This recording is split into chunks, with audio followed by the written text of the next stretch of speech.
All right, we are live. So we're having a look at a dump strategy today. And what I mean by that is how you can use the tools in Spry to do low to low, mid to mid, high to high dump scheduling. Basically trying to prevent high material from going low, low material from going high. It's a little bit different to thinking about things chronologically. I'm just going to show you the plan as it is without any optimization. And basically what we're doing is we're starting with a pitch shell here where we've just generated enough room for in-pit dumping, but all I've got in terms of my path is an asterisk saying try to dump in pit, try to dump in this, if you're not familiar with the demo model, try to dump closer to the dump face, the dig face. So over time, if it can, it dumps close, but there's some kind of dependency preventing it from going too high. The final shape is something like this. If you're not looking at the RL coloring, which I'll show you how it got done in a second, it looks fine, just as a high level check, but it's not, it's only when you start to look at if you start to do haulage on this that you notice. But this is using some destination solid colors to show you where the material is coming from, and the red material is high, so that you can see you've got this high material going low. And that's basically because the way that the timing of everything getting unlocked just means there's a lot of material going available to go from high into this opened up dump area.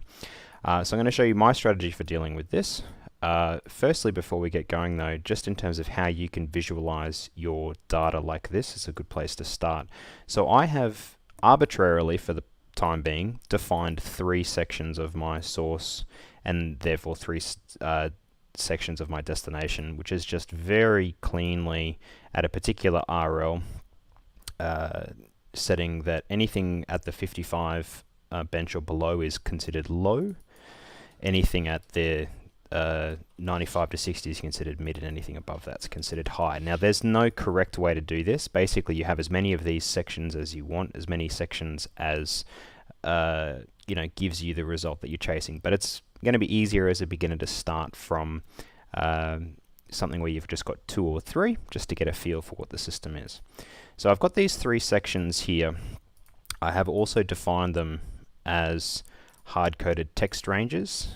So it would be my recommendation, where possible, to use these hard-coded ranges so you only have one place to change them. So if you were to change the definition of what low material meant, you'd only have to change it in one place. So we've got a low area, a mid area, and a high area. That's on my source side. On my destination side, I need to use post-schedule tasks to see where my source material comes from for the solid coloring. So what I've got is on my destination table, excuse me, I have a source RL. I'm not really caring about aggregation, it's just somewhere to store a little bit of information. And I'm writing to that the minimum bench, just in case there's more than one bench. This is actually going to return the higher of the 2. When we talk about minimums in terms of records, we're talking about the minimum index. So if high material goes in there, I'm going to see that. So the text of the minimum, and then I'm converting that into a number. So that one can be a bit tough to remember, but if all of your benches are numeric, that's the easiest way to deal with these, is storing them as numbers. And I don't care about any other information. It's basically those 2 pieces of information. It's where I'm going to store it and what I'm going to store there. The run condition for this probably only makes sense to run this when we're running source and destination scheduling, so at the same time, because that's the only we'll go run destination scheduling, although that's not really important. Okay, so this, when it runs, writes back to the deposit table the location, the RL from the source that moved to that location. So that then allows me, in my solid colors, to have some ranges here, and I'm just referring to that. Whichever thing it finds first, it's going to use. So I'm saying if it's less than 60, which is my low definition, then it's going to go there, less than 100, and then anything else ends up as red just because I've only got 3 sections.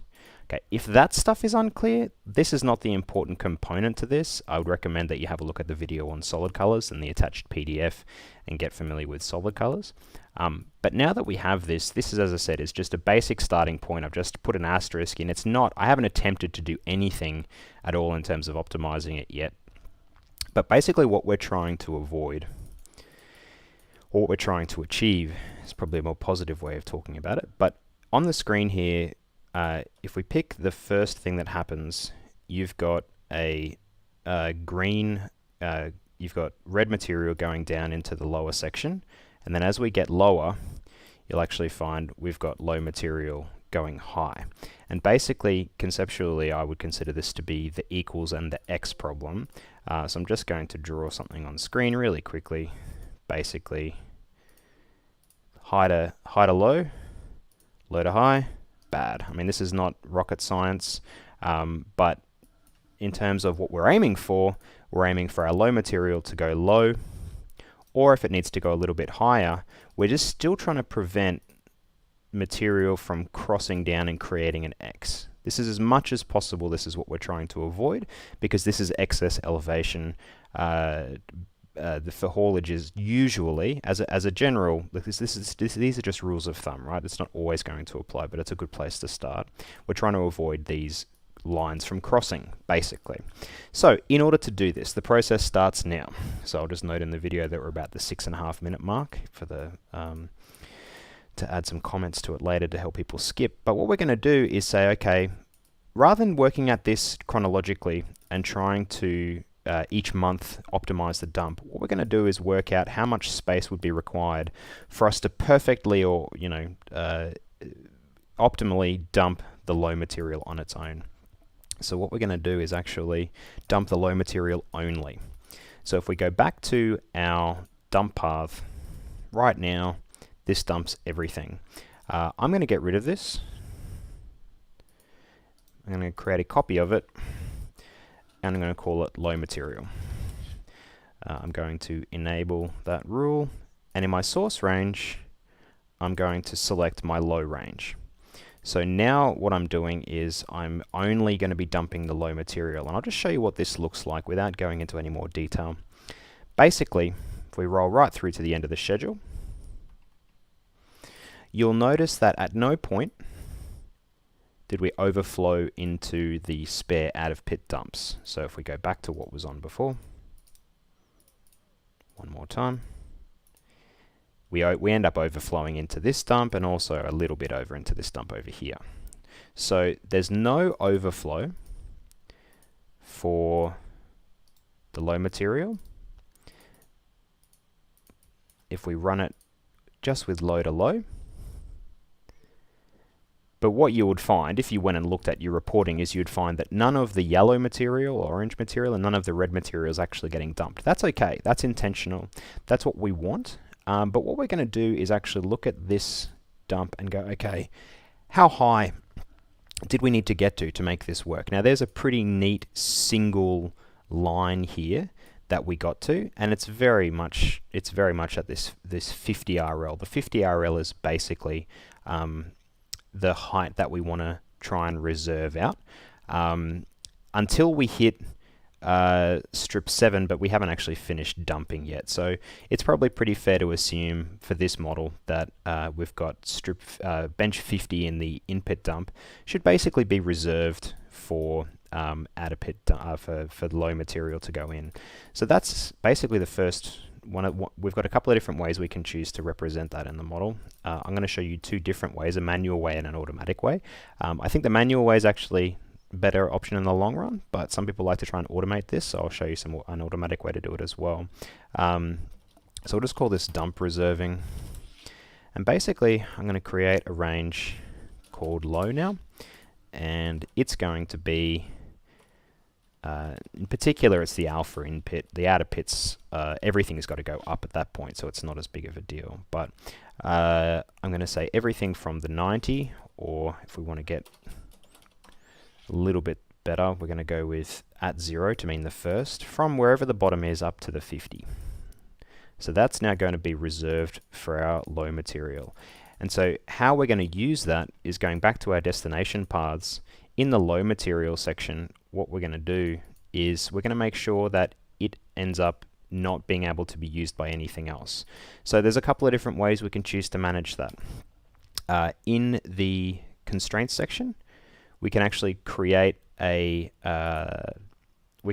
constraint that prevents us from dumping material into anything that meets those conditions. That's one way of doing it. So we can create a source and destination constraint, and we can say that anything that is in the mid and high, or better yet, not in range low. And there's more than one way to do this. This is the first one that pops into my head. If it's not in the range of low, so anything that's not in that range, basically from the start to the end of the schedule, we're not going to allow ourselves to go there. So if we go back to our destination range, we're going to say you're not allowed to go from anything outside of the low into the low area. The quantity that you're allowed to do is 0. So non-low can't go low. So if I were to turn back on my destination path now, that before had everything dumping into that section, and reran my schedule, dependencies, I've missed one thing here. Constraints.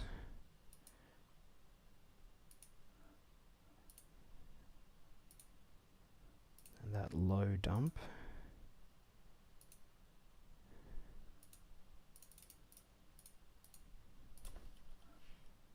Oh, I'm only showing the destination range. That one there. Okay. So you'll see here now, I've still got my green to green. So at no point, what I'm really trying to keep an eye out for is anything up here green? No. Is anything above the normal green section green? No. Okay. But we've now got an issue where we've got some red material that's ending up in the wrong location. So we've also, if you have a look here, we actually end up, once we kind of hit the strip 8, we basically don't, we can basically get away with not reserving the 50 as well, and that will allow us to get closer with our mid material. So this is where you place and you allow yourself a little bit of flexibility on that range for the destination range for what's low to low. So in the low reserving, I go at the moment, I always need up to strip 7, right? So strip 1 to strip 7, I need to go to the 50. But let's see what happens if I'm allowing myself from the 8 onwards to the end, 8 to the end. I allow myself to go up to the 40. Because things are getting deeper at this point. It's potentially I don't need it as much. So I'll rerun the schedule with that range change.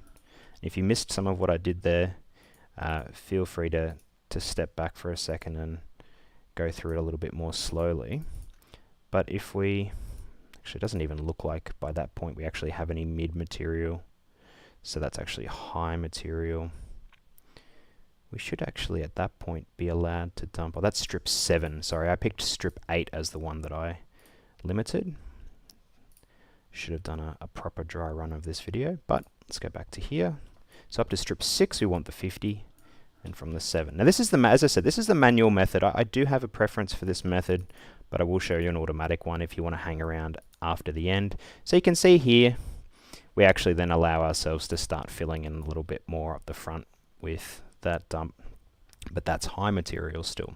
So we've done the low to low reserving at this point. So basically all of our low materials, save for a very, very small amount, is going as low as it can. So step 2 is basically, turn this one off again. And we basically want to clone this process a second time, but just going with mid material. So we create a mid material, we pick the mid material range that we've set up, which is going to be my 60 to 95 bench and rerun the schedule. This is continuing to try to dump in as low as possible.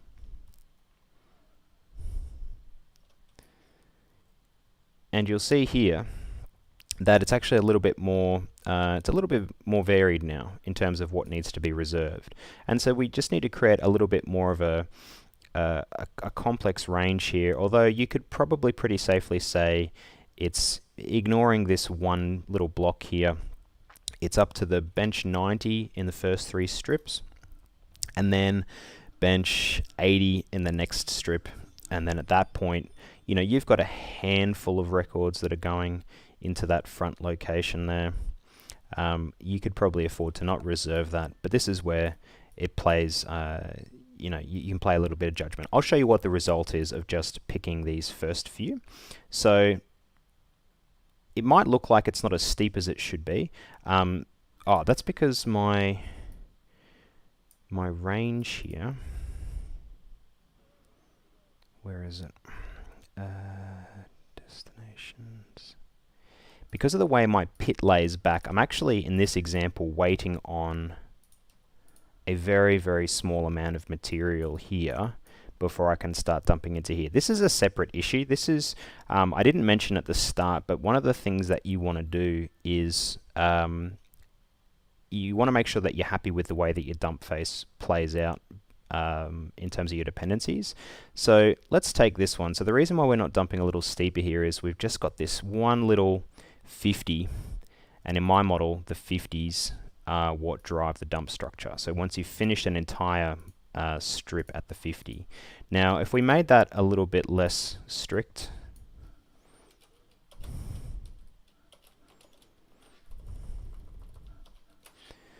and just went block to block instead of strip to strip, or we went block ranges, we're going to allow ourselves a little bit more, allow that dump structure to tighten up a little bit. So we've now got something that's a little bit more realistic again. This is not what we're trying to solve though. So what we want to do is we want to take this, we want to create this reserved range. So the reserved range, as I said, is basically up to and including the 90 for the first 2 strips, up to and including the 80 for the next 2. So we just start to build that range up. And so what we're looking at is alpha in pit. Strip 1 to strip 2 was, I think, from the 60 to the 90, but we'll just turn on the inverse and make sure that we got that right. Unfortunately, we can't use the solid selector to actually pick that range out properly. We just have to use our eyes. So we're going to go with that one. For strip 3 and strip 4, we're going to lock that into just the 80. And then for the next one, we can probably afford to say just the 70 needs to be reserved, close enough. Strip 5, 60 to 70. We've got this little bit of material here that might end up having to go long. Look, you could choose to reserve a subsection, so we could go up to and including for strip 5, block 1 to block 6, we go up to the 80. Nope, block 8. Okay. And then we also want to include in this block here. So we're just going to tap that block in there all the way up to the top. From the 60 all the way to the top. Okay, so that there, inversed. So we'll turn that range back around. But that's basically going to form our mid-range here. So mid. Show me what that range looks like. That's the area in the pit that we're going to reserve for the mids. And so we go back to our destination paths. If you recall, our constraints, we've got a non-low can't go low. We'll go a non-mid can't go mid. And with the source range, this is where I actually had another range created here, which was low and mid. So you've got a couple of ways you could choose to build this up. You could write it this way. Alternatively, if you wanted to make it a little bit more automatic for what you had set your ranges to be, you could do something like this, which is in range asterisk and then in range mid. You can do additive ranges using multiple in ranges like this. So that's an alternative way of doing it. So low and mid. So low and mid are both allowed to go. And we want the inverse of that, sorry. So, sorry. Just give me a second to pause here. What I did as an inline range. Yeah, so not in range, low and mid. So basically anything high. So if it's not in that range, it's constrained from going to mid. Let's go back to our destination paths. Turn back on our dump everything path, which will, if you recall, without those constraints, things won't give us a very good looking schedule. We'll turn it back off. And now what we've got in our in-pit dump, and once again the out-pit dump's a separate problem, but in our in-pit dump, we've gone basically as steep as we can go, but we've reserved quite a lot of space here. Now the reason why we don't end up going higher than this, even though we've got the room to, if you have a look at our shape of our dump, the reason for that is just that at this point we've actually it comes down to we're actually reserving these areas to prevent any crosstalk ever. Now that's not necessarily always going to be the most practical. You may actually need to make sure that you are filling this out a little bit more, in which case you might need to relax the ranges a little bit. So in this example here, we've done hard ranges to make sure there's never any crossover, but the negative side effect of the way this mine plays out is it doesn't end up being filled up enough. So what you can start to do with your dump reserving is you might have a folder, and this is my method, it's not for everybody. I'll start out with a perfect folder, and then what I might do is create an adjustment from perfect. And this is just to try and get the mix between, trying to get as much as low to low as is possible. But what happens if we expand out the opportunities here? So if we reserve a little less space, what happens? And so I can start testing theories about, well, what happens if I make that non-low an adjusted from perfect option? And so I'll end up with a steeper mine face. You can see it already, right? So you can see that it's steepened up and I've gone higher, but what I'll have ended up happening is in certain areas I'll have low material that's gone a lot higher. Sometimes you'll end up with crosstalk, and you can see here, actually no, there's no crosstalk there, but there may be a few examples of it. It's hard to, there are ways you can report it out, but that one there is an example of where we've allowed just that little bit more flexibility, and we might do the same thing with the mid to mid as well, right? So you might create a slightly less perfect option here, which loosens up maybe the first couple we reserve. Maybe we reserve just a little bit less, and so the high material can get in there and we'll steepen up again.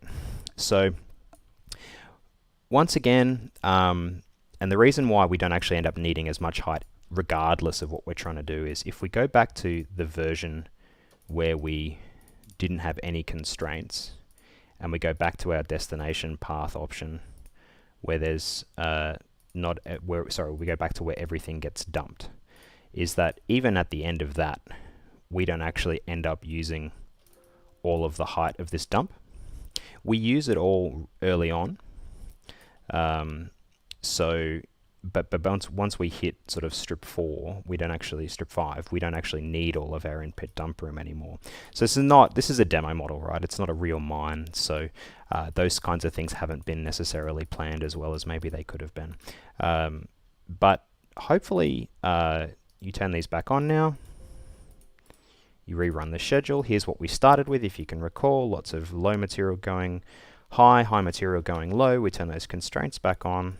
and we've now got something that, whilst it's not quite as steep, and once again, as I said, you can play around with it, is a lot more haulage friendly. Not a lot of material going across itself over time, which just gives you a lot more, will give you a lot more predictable truck numbers. So anyway, I hope that was helpful for the one person in particular that I was telling I would make this video, but anybody else, if you have got any questions or comments, please let me know.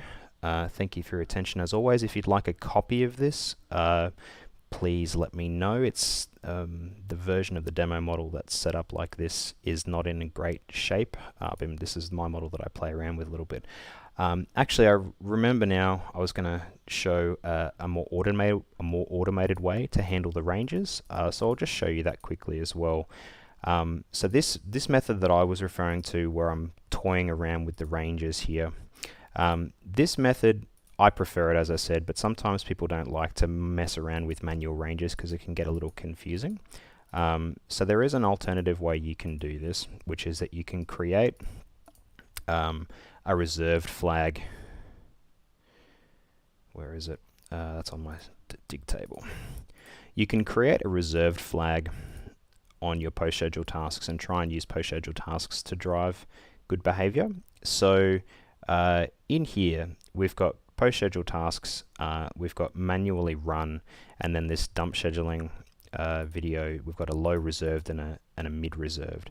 So in here, you can actually write the flag back to the table for each individual record rather than having to create the ranges manually. So what that ends up looking like, if you were to look at a range that was based on that low to low, we'll just call this auto low, you can read that Boolean field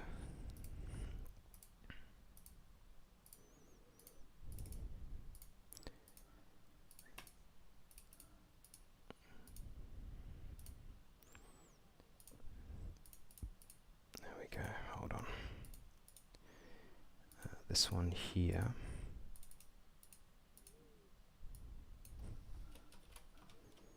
Probably need to go something like that. And I'll just make sure I didn't actually test this before.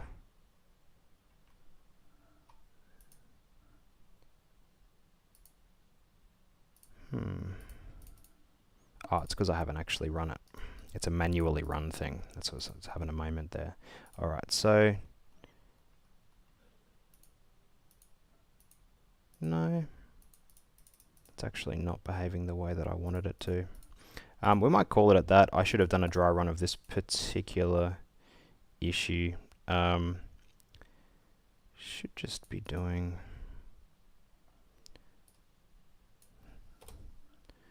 Let me just double check that it's actually working properly in the first place. I might need to turn that to be true. I thought that would prevent it from running automatically.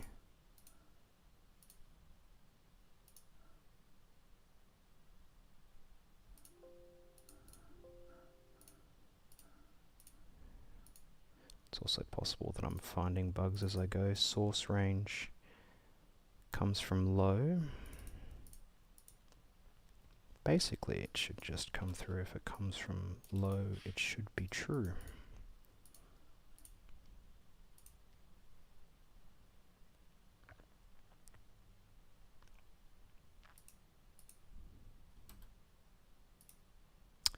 It's a caching issue. That's a minor annoyance. There's a range caching issue that I need to investigate. The range itself was working, just the visual cache in the solids wasn't working. So, but what you do with this one is when you, so I'll set this back to be false. What you do is, if you recall each of these steps where,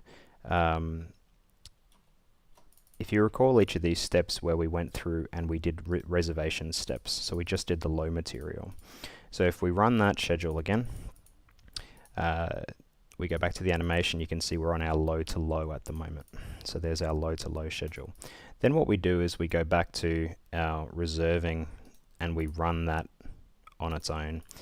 And then with the constraint that's set up, the non-low, the can't go low, is actually set up to read that post schedule task field.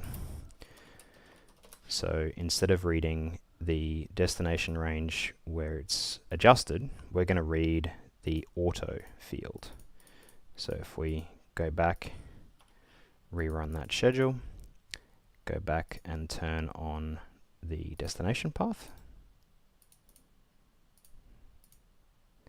go back to our animation, our auto range is also doing the job, and we can do the same with our mid option as well. Now, I probably don't have the presence of mind to explain why I'm not a big fan of doing the automatic method if it's easy enough to do the manual one. If the ranges aren't too complex, just because you can actually, the automatic thing will mean that partially filled blocks may end up getting reserved, which may not be what you want to do.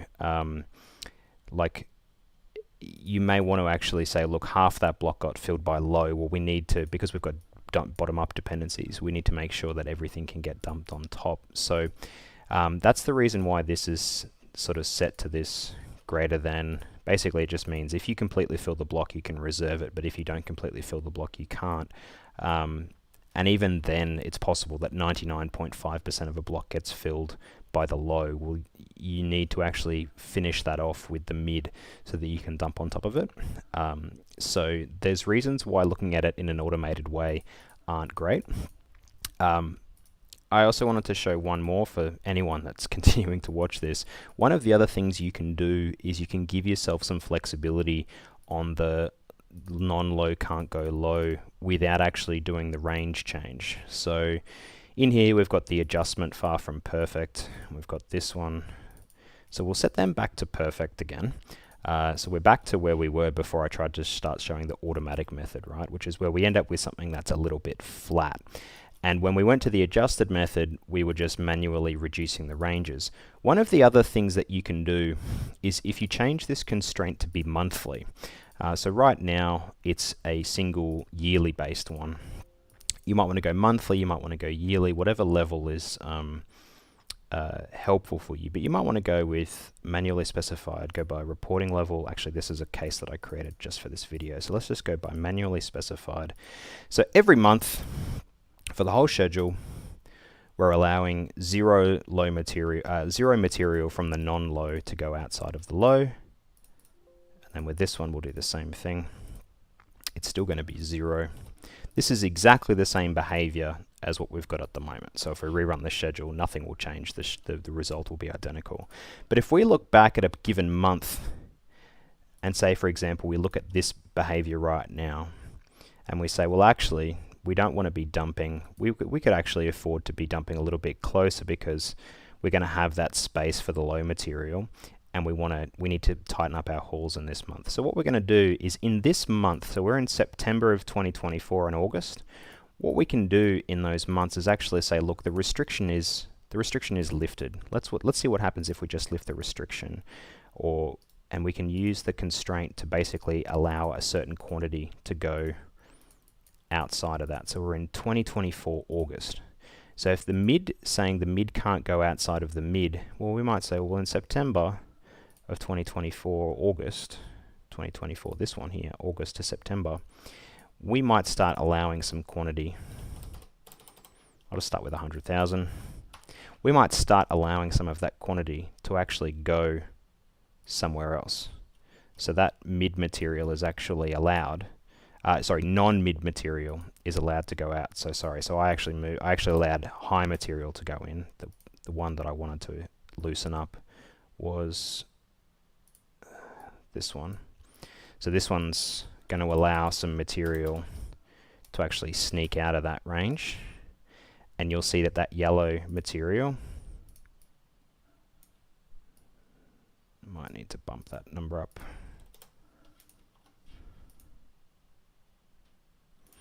You can see that I've basically started allowing some material to sneak into the front section. Now, that's not necessarily the behavior that you wanted. If you wanted to do a manual override, there are more options again. So the other option that you've got is to use destination path prioritization and ignore constraints. So right now we can go back to this, go one more time, go back to our destination paths. We might call these the automatic ones. Basically we'll throw them in here, and then we'll put in monthly override. And so what we might start to do is go, okay, the mid material in September or August 2024 to Sep 2024. Help if I could. And we'll go with our mid material, which is this one. Allow advance is on. And our date limiting is turned on. So from the 1st of August 2024 to the 1st of September 2024, we are going to go into, let's just say that strip there. So we're basically going to fill out strip 4 at the 50, and we're going to ignore the constraint. Now I'm typing these, you can access those from the right click menu. Alright, so that there is basically just going to say this area up in here that we're not using, I'm actually going to be allowed to use, I'm actually going to allow myself to use it. And the other thing you need to do with your automatic rules is pull their priority down a little bit, because otherwise which rule is going to get picked is a bit more of a mystery. So alpha input strip 4 50s mid material limited from till the 1st of September, 1st of October.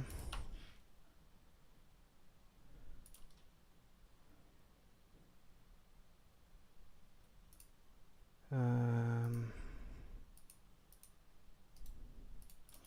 of curiosity, I would have thought that would work, but it's possible that I am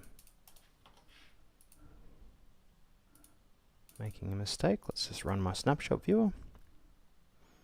Current animation date, yes please. So basically I want to understand why I'm not dumping into that one. So destination task, find snapshot usages. That one there. It's saying it's constrained, but find usages.